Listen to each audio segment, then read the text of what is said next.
wasallam fi dini wa dunya wal akhirah amma ba'du.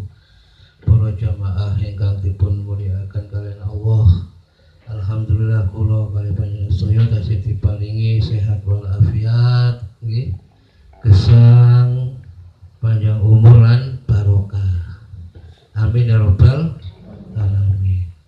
Nah, kula kali panjenengan tasih diparingi istiqomah saged nglampahi istighosa kalau mabil kolbi rutinan tanggal selakung tanggal 25 di rumahnya Kiai Haji Mas Ahmad Anom Suroto. Alhamdulillah. Nah, ini kepada anak-anak yang santrinya Ustadz Bahre, ya ini pertama kali diajak mengikuti istighosa kalau mabil kolbi. Mudah-mudahan ya dari sekolah mudah-mudahan mendapat berkah dari Allah Subhanahu wa taala, dapat syafaatnya Rasulullah Muhammad SAW ya. Nanti menjadi anak-anak yang soleh, menjadi anak-anak yang berbakti kepada kedua orang tua, kepada bangsa dan negara, menjadi orang yang mulia dunia dan akhirat. Amin ya rabbal alamin. Nah, Bahre termasuk Ustadz Bahre ini mudah-mudahan juga mendapatkan berkah yang luar biasa dengan membawa santri-santrinya untuk mengikuti istighosa karomah wirid kolbi, mendapatkan pahala yang berlimpah. Termasuk ada Pak Lestari yang ya menyediakan alat transportasi mobilnya nggih.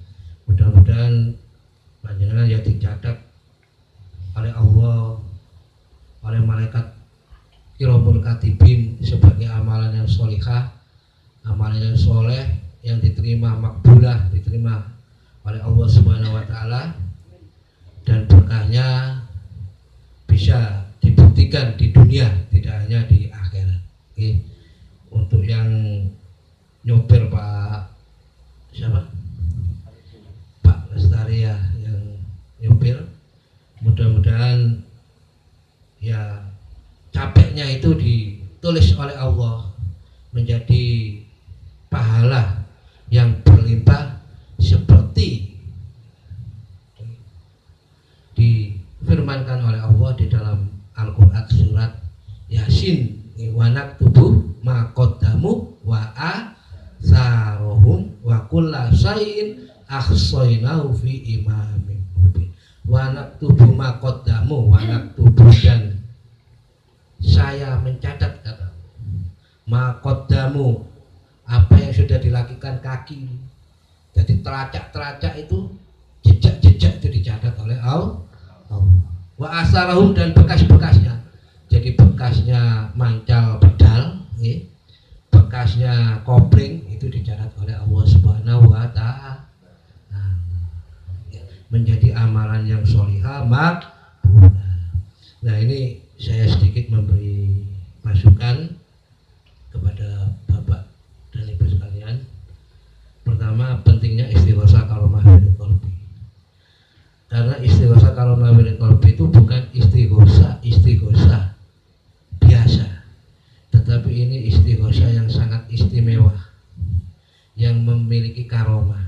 Dan apabila orang mengamalkan istighosa wirid kolbi dengan istiqomah, dengan telaten, dengan sungguh-sungguh, insya Allah apa yang kita inginkan itu akan dikabulkan oleh Allah Subhanahu wa taala. Satu. Nomor dua, termasuk kita ini jasad kita dan rohani kita itu akan sehat walafiat, tidak pernah sakit, dan sel-sel tubuh kita itu akan awet muda. Itu. Terus nomor tiga, pikiran kita itu akan menjadi cerdas, hati kita menjadi terang benderang, jadi bisa mudah menerima kebenaran. Pikiran kita juga bisa seluas samudra, tidak cupet nalar. Jadi itu.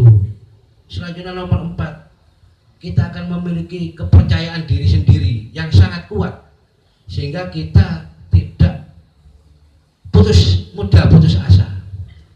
Makanya seperti firman Allah, wala ta'asu tai'asu min rauhillah, janganlah kalian berputus asa dari rahmatnya Allah.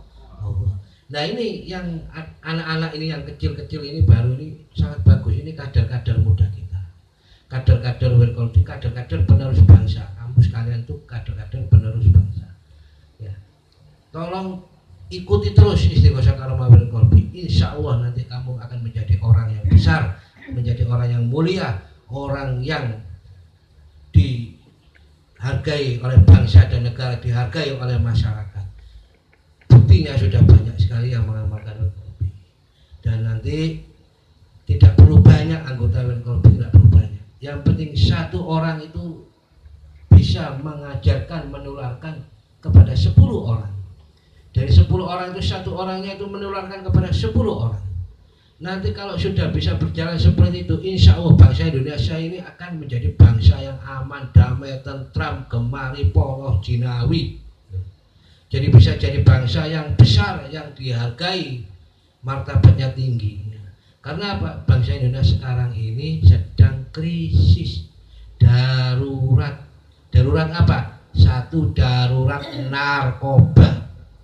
Maka diperlukan banyak pendai-pendai, ya, kader-kader seperti Yanom Suroto ini seharusnya sudah mengkader generasi-generasi dai-dai penerus beliau ini.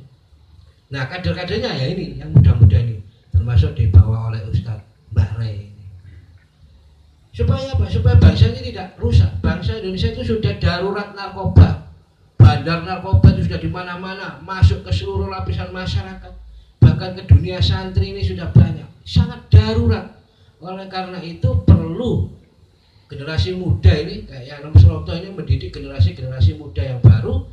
Terus yang anak-anak ini, anak-anak sekolah itu perlu diadakan istighosah, terutama istighosah Karomah Wirkolbi secara rutin. Dan kalau perlu pemerintah itu menjadikan istighosah Karomah Wirkolbi sebagai kurikulum di sekolah, karena dampaknya sangat baik. Darurat narkoba pertama. Nomor 2, darurat apa? Darurat AIDS. Di Indonesia ini sudah banyak yang kena AIDS. Di Jawa Timur itu sudah ada 57.000 lebih yang terkena AIDS. Penyakit yang sangat langka, sangat mematikan, sangat menakutkan. Bahkan kalau di rumah sakit saja, seorang mungkin oknum-oknum perawat, oknum-oknum dokter itu tidak merawat dengan sungguh-sungguh seperti yang lain. Karena sudah terbukti, sudah banyak. Ini sudah masuk ke lingkungan masyarakat. 57.000 lebih yang kena AIDS. Coba bayangkan. Dan orang-orang yang kena AIDS ini sudah berusaha menularkan. Bahkan ada anak-anak yang kecil-kecil ini sudah kena AIDS. Ini sangat bahaya. Menularkan kepada yang lainnya. Karena kok enak, saya sendiri yang susah, yang ya kalau bisa menular. Nah, ini. Jadi AIDS itu sudah berat. Nomor 3 apa? Darurat apa? Darurat radikalisme. Di Indonesia ini sudah banyak orang yang tidak bisa berpikir normal. Baik ulamanya, ya, baik ustadznya, baik ahli agamanya, sudah banyak yang tidak bisa berpikir normal. Jadi nafsunya yang didahulukan. Kenapa kok nafsunya? Karena ukurannya itu hanya dunia, bukan akhirat. Maka diperlukan kayak yang Yanom Suroto ini mengkader-kader dai-dai, terutama dai-dai Kamtibmas, supaya masyarakat bangsa kita ini tidak menjadi radikalisme, gak gampang emosi, ulamanya gak gampang diprovokasi. Ya, coba jangan lihat itu di TV-TV itu tawuran remaja. Ya, ini perlu dikader ya, perlu istighosah Karomah Wirkolbi ini dilaksanakan terus menerus. Ya, tolong nanti yang anak-anak ini diajak temannya ya, diajak ikut istighosah ya, diajak istighosah Karomah Wirkolbi, dilatih ya hatinya, pikirannya untuk selalu mengingat Allah, ya, untuk selalu mengingat Rasulullah, untuk selalu mengingat Islam yang benar, yang rahmatan lil alamin. Islam yang rahmatan lil alamin. Ya, jadi itu ditanami supaya bangsa kita menjadi bangsa yang besar, yang dihargai oleh negara yang lain. Karena apa? Sudah terbukti, ya terbukti bahwa bangsa Indonesia itu penyumbang apa? penyumbang devisa terbesar kepada Arab Saudi. Buktinya berapa ribu orang setiap hari ini bangsa Indonesia yang berumroh. Berapa? Berumroh terus, berhaji. Sampai haji itu antri kemarin saya dengar itu sudah 25 tahun. Jadi panjenengan semua itu mau haji 25 tahun. Kalau mau menghajikan putranya umur 12 tahun, daftar haji 25 tahun kemudian baru haji. Makanya timbangane haji angel-angel ngantri umroh wae.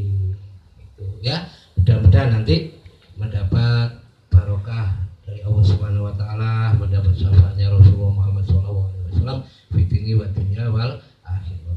Mari kita kembangkan istighosah wiridolbi ini supaya bangsa kita jadi bangsa yang maju, bangsa yang beradab, bangsa yang menjadi contoh dunia, bangsa yang toleran, tidak radikalisme seperti yang sekarang.